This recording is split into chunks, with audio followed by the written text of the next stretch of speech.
मित्रांनो, आपण इयत्ता 9च्या इतिहास या पुस्तकातील राज्यशास्त्राचा अभ्यास करत आहोत। यामध्ये आपण आतापर्यंत पाठ क्रमांक 1 हा संपवलेला आहे। आता आपण पाठ क्रमांक 2 भारताच्या परराष्ट्र धोरणाची वाटचाल याचा अभ्यास करत आहोत। यामध्ये आपण भाग क्रमांक 2 हा बघत आहोत। चला तर सुरू करूया। भारताचे परराष्ट्र धोरण। परराष्ट्र धोरणाविषयी प्राथमिक माहिती घेतल्यानंतर आता आपण भारताच्या परराष्ट्र धोरणाविषयी जाणून घेणार आहोत।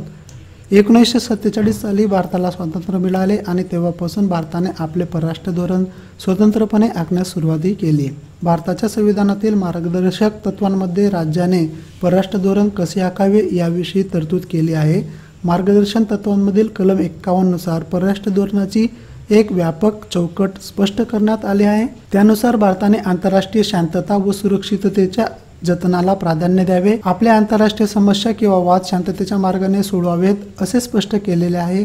अन्य राष्ट्रांशी मैत्रीपूर्ण संबंध ठेवावे व आंतरराष्ट्रीय कायद्याचा आदर करणे हेही आपल्या परराष्ट्र धोरणाचे उद्दिष्ट मानले आहे। भारताचे आतापर्यंतचे परराष्ट्र धोरण या चौकटीत विकसित झाले आहे। भारतीय संविधानाचे कलम 51 बघूया कसं आहे ते। याच्यात पहिलं आहे आंतरराष्ट्रीय शांतता टिकवावी, त्याचबरोबर सुरक्षितता स्थापन करणे। त्याच्यानंतर राष्ट्रात न्याय व सन्माननीय संबंध प्रस्थापित करणे। त्याच्यानंतर आंतरराष्ट्रीय व्यवहारात आंतरराष्ट्रीय कायदा आणि करार याबद्दल आदर वृद्धिंगत करणे। त्याचबरोबर लवादाच्या सहाय्याने आंतरराष्ट्रीय वादाची शांततामय सोडवणूक करणे। भारताच्या परराष्ट्र धोरणाची आणखी काही उद्दिष्ट पुढीलप्रमाणे: शेजारी देशाशी व अन्य देशांशी मैत्रीपूर्ण संबंध जोपासताना आपल्या देशाच्या संरक्षणाला बाधा येणार नाही याची काळजी घेणे। राष्ट्राच्या भौगोलिक सीमारेषा सुरक्षित राहतील याबाबत तडजोड न करणे। भारताच्या एकतेचे व एकात्मतेचे संरक्षण करणे। दुसऱ्या देशात वास्तव्य करणाऱ्या आपल्या नागरिकांच्या हिताचे रक्षण करणे ही जबाबदारी त्या देशातील भारतीय दूतावास पार पाडत असते। त्याच्या आर्थिक विकासासाठी परराष्ट्रांबरोबर आर्थिक व व्यापारिक संबंध प्रस्थापित करणे। भारताच्या परराष्ट्र धोरणाचा आढावा। भारताच्या परराष्ट्र धोरणाचा आढावा आपण 2 टप्प्यांमध्ये घेऊ। पहिल्या टप्प्यामध्ये स्वातंत्र्यापासून ते 1990चा टप्पा, दुसऱ्या टप्प्यामध्ये 1990 ते आज तागतचा टप्पा। भारताचे परराष्ट्र धोरण सुरुवातीचा टप्पा बघूया। पंडित नेहरूंनी भारताच्या परराष्ट्र धोरणाची आखणी सुरुवातीच्या काळात केली। भारताच्या परराष्ट्र धोरणाद्वारे त्यांनी वसाहतवादास विरोध केला, आंतरराष्ट्रवादी भूमिका घेऊन जागतिक शांतता व सुरक्षिततेला प्राधान्य दिले।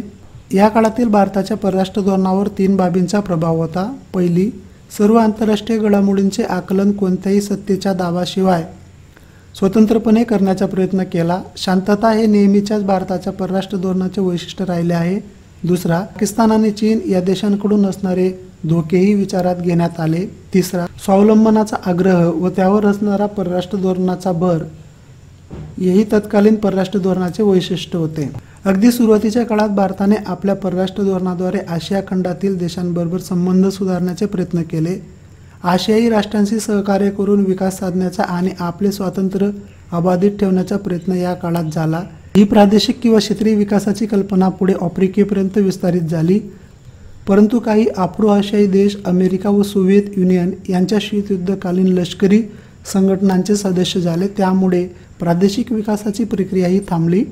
त्यानंतर ईशावकाश जे देश शीतयुद्धातील लष्करी संघटनांमध्ये समाविष्ट झाले नाहीत त्यांनी अलिप्ततावाद संकल्पनेला पाठिंबा दिला। शांतता आणि स्वातंत्र्य ही 2 तत्वे अलिप्ततावादी धोरणाची मूलभूत तत्वे झाली। या काळात भारताला शेजारील राष्ट्रांबरोबर झालेल्या संघर्षाला तोंड द्यावे लागले। भारत आणि पाकिस्तान यांच्यामध्ये 1947-48 आणि 1965 मध्ये काश्मीर प्रश्नावरून युद्ध झाले। 1971 मध्ये झालेल्या तिसऱ्या युद्धाने पाकिस्तान अलग होऊन स्वतंत्र बांगलादेशाची निर्मिती झाली। आत्ताचा जो बांगलादेश आहे तो अगोदर 1971च्या अगोदर पूर्व पाकिस्तान म्हणून ओळखला जायचा। 1970च्या दशकात भारताच्या परराष्ट्र धोरणात एक प्रकारचे स्थैर्य होते।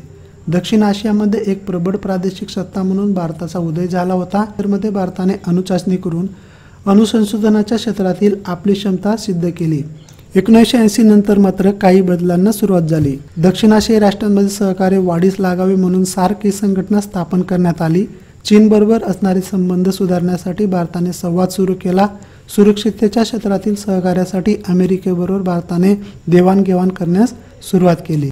पहिला टप्पा 1947 ते 90 शीतयुद्धाच्या पार्श्वभूमीवर भारताने अलिप्ततावादाचा स्वीकार केला। त्यामुळे सर्वच राष्ट्रांशी मैत्रीपूर्ण संबंध ठेवणे, विकासासाठी योग्य ती मदत विविध राष्ट्रांकडून घेणे याला या काळात प्राधान्य होते। अलिप्ततावादी धोरणामुळे भारताला आपल्या विकासासाठी दोन्ही महासत्तांकडून मदत मिळणे शक्य झाले। संरक्षण व्यवस्था बळकट करण्यावर या काळात भर होती। त्यासाठीचे तंत्रज्ञान आयात करण्यात आली। सोव्हिएत युनियन, फ्रान्स आणि जर्मनी इत्यादी देशांनी यासाठी भारताला सहाय्य केले। या कालखंडात भारताला काही आव्हानांना सामोरे जावे लागले। त्यामध्ये पाकिस्तानशी संघर्ष आणि बांगलादेशाची निर्मिती तसेच चीनशी संघर्ष यांचा समावेश होतो। 1974 मध्ये भारताने अणुचाचणी करून आण्विक संशोधनाच्या क्षेत्रात आपली क्षमताही सिद्ध केली। भारताच्या परराष्ट्र धोरणात पंडित नेहरूंचे योगदान, जागतिक किंवा आंतरराष्ट्रीय घडामोडींचे आपण स्वतंत्रपणे आकलन करावे ही त्यांची भूमिका होती। शांततेच्या धोरणाचा त्यांनी पाठपुरावा केला। चला तर मित्रांनो, आजच्या लेक्चरमध्ये एवढेच। भेटूया पुढच्या लेक्चरमध्ये ह्याच पाठातील परराष्ट्र धोरणातील दुसऱ्या टप्प्याचा अभ्यास करण्यासाठी। तोपर्यंत तुम्ही आपल्या अभ्यासावर लक्ष केंद्रित करा। सोशल मीडियावरील विविध फालतू गोष्टींपासून लांब राहा। सध्याच्या वेळेत अभ्यास हेच तुमचं ध्येय ठरवा। उम्मीद करतो तुम्हाला व्हिडिओ आवडला असेल, म्हणून तुम्ही जास्तीत जास्त लाईक व शेअर करा। त्याचबरोबर चॅनलवर पहिल्यांदा आले असाल किंवा चॅनलला सबस्क्राईब केलं नसेल तर प्लीज चॅनलला सबस्क्राईब करून घ्या। त्याच्यामुळे तुम्हाला दररोज बनणारे नवीन व्हिडिओजचे अपडेट हे भेटत राहतील। चला तर मित्रांनो, भेटूया पुढच्या लेक्चरमध्ये। तोपर्यंत जय हिंद, जय महाराष्ट्र।